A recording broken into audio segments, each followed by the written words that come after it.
000 milliards. Qui a fait ce trou? C'est Ping? C'est Ping qui était président de la République? Non, c'est M. Ali Bongo qui était président de la République. M. Omar Bongo a remboursé la dette d'un taux de 86%. 86% avant qu'il ne meure en 2008. 86%. Il a remboursé la dette. Mais là, vous savez, selon l'FMI et l'agence Fitch Ratings, nous avons un taux de pourcent, une dette, le taux la dette a, comment dire, la dette a augmenté de 50% selon l'FMI et l'agence Fitch Ratings. Allez taper sur Internet, vous allez voir. Allez voir sur Internet les vrais chiffres. Ce n'est pas les trucs au Roya qu'on met partout. C'est sur FMI. La dette gabonaise est de 4 000 milliards. De 2008 à 2009, de 2009 à 2016, c'est Ping qui a fait ce trou? Non. Mais qu'est-ce que vous voulez? Vous ne voyez pas que nous sommes en train de rentrer sous terre? Vous ne voyez pas ça? Vous parlez de Ping. Ping a été la même famille. Est-ce que c'est Ping qui a dirigé le Gabon de 2009 à 2016? Là, on parle de M. Ali Bongo. Pendant les élections présidentielles 2009, M. Ali Bongo a promis aux Gabonais de faire 5 000 logements par an. 5 000 logements par an. En 7 ans, ça fait 35 000 logements. Ils ont tiré au sort 800 logements. Ça veut dire que tout ce qu'Ali Bongo avait promis aux Gabonais, il n'a pas honoré sa promesse. C'est 800 logements de 2009 à 2016 qu'on vient tirer au sort. Est-ce que c'est sérieux? Vous parlez de Ping. Peuple gabonais. Citoyens étrangers. Quand vous parlez, il faut parler avec les arguments. Ali Bongo a dit qu'il devait faire les logements. 5 000 logements par an. En 7 ans, 35 000 logements. Mais on n'a vu que 800 logements en 7 ans. C'est Ping aussi qui a dit au Gabonais qu'il devait faire 5 000 logements par an. C'est Ping. Qu'est-ce que vous voulez en fait? Vous voulez quoi? Qu'est-ce que vous voulez normalement? Les logements sociaux, on n'en a pas. On n'a pas d'hôpitaux. Les femmes accouchent à même le sol. Les élèves pour aller à l'école, ils vont s'asseoir sur les troncs d'arbres. En 2016, les troncs d'arbres. On fait le turnover parce qu'il n'y a pas d'école, il n'y a pas de classe. La 6e A, ils vont apprendre le matin. La 6e B va apprendre le matin dans la même classe. La 6e B va apprendre le matin dans la même classe. La 6e C va apprendre dans l'après-midi. Pardon. La 6e A va apprendre le matin. Hein? Ils ont 1 heure. La 6e B va apprendre le matin dans la même classe. Dans l'après-midi, pardon. Ils ont 1 heure. Est-ce que c'est sérieux? Tapez sur Internet, vous allez voir. 6e A, B, C, D, dans une même classe. C'est l'argent qui manque au Gabon? Non. L'argent ne manque pas au Gabon. Pourquoi vous n'avez pas construit les établissements pour les élèves, pour la jeunesse, dite sacrée, comme Feu Omar Bongo disait avant qu'il ne meure? La jeunesse est sacrée. Pourquoi vous n'avez pas construit les logements aux Gabonais? Et comment dire les établissements aux Gabonais pour qu'ils puissent apprendre, pour acquérir de la connaissance? Pourquoi vous n'avez pas construit les établissements? Pourquoi? C'est encore Ping. C'est Ping que vous voyez. C'est pas Ping. C'est Ali Bongo qui était président de 2009 à 2016. Il y a eu un manquement énorme. Vous le savez. Donc laissez avec l'affaire de Ping. Ping n'a rien à y voir avec toute la débauche et comment dire, les carences qu'il y a eu entre 2008 et 2016, c'est Ali Bongo qui était président de la République et non Ping. Donc, j'ai fini avec cette partie. Que Ping a été de la famille Bongo. Il a payé le Gabon.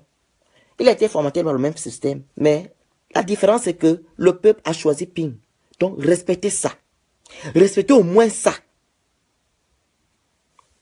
Donc, je passe maintenant au deuxième point. Au troisième point, pardon. Parce que j'ai commencé par la définition de la démocratie. Et je suis allé sur le cadre de Ping. Sur le monsieur qu'on appelle Ping. J'ai défini monsieur Ping. Et là, je vais déjà dans le troisième point. La diaspora et la résistance. Il y a certains qui disent, pour libérer un pays, on ne chante pas. On ne chante pas, on ne crie pas n'importe comment dans les rues. Ok. C'est les Gabonais qui apprennent à faire la résistance, dans le monde entier. Vous ne voyez pas aux États-Unis, vous ne voyez pas en France, ils chantent, ils crient dans les rues. Donc vous pensez que nous, les Gabonais, là, les résistants, là, on se lève pour aller faire du folklore, ou bien pour faire l'amusement, ou bien pour nous montrer. Hein? C'est pas les Gabonais qui ont commencé à marcher dans le monde entier. Hein? Je pense qu'il y a d'autres personnes qui ont commencé à faire cela. Les grandes puissances là, l'Amérique, les États-Unis marchent. Je pense qu'ils ont marché quand ils ont dit que non, Trump n'a pas eu les élections. Ils ont marché, ils ont chanté. C'est pour montrer notre mécontentement quand nous marchons. C'est pas en vain. C'est pas pour faire du folklore, ou bien monter des habits, ou faire n'importe quoi. C'est pour montrer notre mécontentement. Il faut crier, il faut chanter.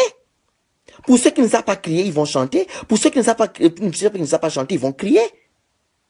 Hein? Donner des arguments fiables. Si tu ne veux pas résister, reste tranquille dans ton coin. Au lieu de minimiser ce que les autres font. Ne minimisez pas le travail que les autres font. Tu penses que quelqu'un va se lever le matin, un samedi, il laisse ses occupations, il va marcher, il le fait comme ça? Non. Il a l'amour de son pays. Il va aspirer à une nouvelle ère. C'est pour ça que certaines personnes se lèvent le samedi. Ils vont faire des sittings au Trocadéro. Ils vont marcher parce qu'ils veulent aspirer à une nouvelle ère. Si toi, tu ne veux pas aspirer à une nouvelle ère, que ton pays va bien au Gabon, tant mieux pour toi, reste chez toi. Ne viens pas minimiser ou critiquer ce que les gens font. Ne viens pas critiquer ou minimiser ce que les gens font. Partagez la vidéo au peuple gabonais, s'il vous plaît. Partagez la vidéo. Ne viens pas minimiser ce que les autres font. Tu dis que non, oh, pour libérer un pays, on ne chante pas. On ne crie pas n'importe comment dans les rues. Ce n'est pas les Gabonais qui ont commencé à crier, à chanter. Je pense que nos ancêtres ont commencé à faire cela. Les grandes puissances le font. Je prends juste un exemple, juste Trump là. Il a fait les élections présidentielles l'année dernière. C'est l'année dernière. Ils ont crié, ils ont chanté. Si la grande puissance le fait, pourquoi pas nous les Gabonais? Pourquoi vous êtes comme ça? Si tu ne veux pas résister, reste dans ton coin. Si tu aimes ton pays, viens résister. Mais si tu penses que en résistant, c'est pas ce qui montre ce qui va montrer que tu aimes ton pays, ok, on respecte ta volonté, mais reste tranquille, ne nous critique pas. Ne nous critique pas, ça ne sert à rien. Parce que quelqu'un qui aime son pays ne peut pas rester passif. Quelqu'un de son pays ne peut pas rester sans rien dire. On dit qui dit mot consent. Hein? Tu peux pas rester dans ton coin pour regarder comment les autres font. Et toi tu es là et tu critiques. Non. Viens te joindre à nous. On va résister. Et je te dis, et je vous dis que cette résistance, elle n'est pas vaine. Il y a des fruits Pour ceux qui rient là, ceux qui rient, qui minimisent les résistants à la diaspora, continuez à nous minimiser. Continuez à dire que la résistance, vous ne faites rien. Vous marchez, vous dansez, vous partez draguer les femmes, ceux qui vont draguer les hommes. Continuez à le dire. Mais il y a d'autres, des gens comme moi là. Moi je résiste parce que je sais que non, le régime Bongo va tomber. Moi je vais inspirer une nouvelle ère. Je le sais. Continuez à rire, continuez à minimiser les résistants, continuez à faire le farfelu, continuez à faire les vedettes. Mais restez calme, ne critiquez plus les résistants et la diaspora. Parce que vous ne faites pas partie de la diaspora ni des résistants. Et il y en a d'autres qui disent que la diaspora n'a rien à faire. La diaspora n'a rien à faire. Donc, nous, on n'a rien à faire. Donc, nous, on se lève, on n'a rien à faire. Vous savez pourquoi nous, on se lève?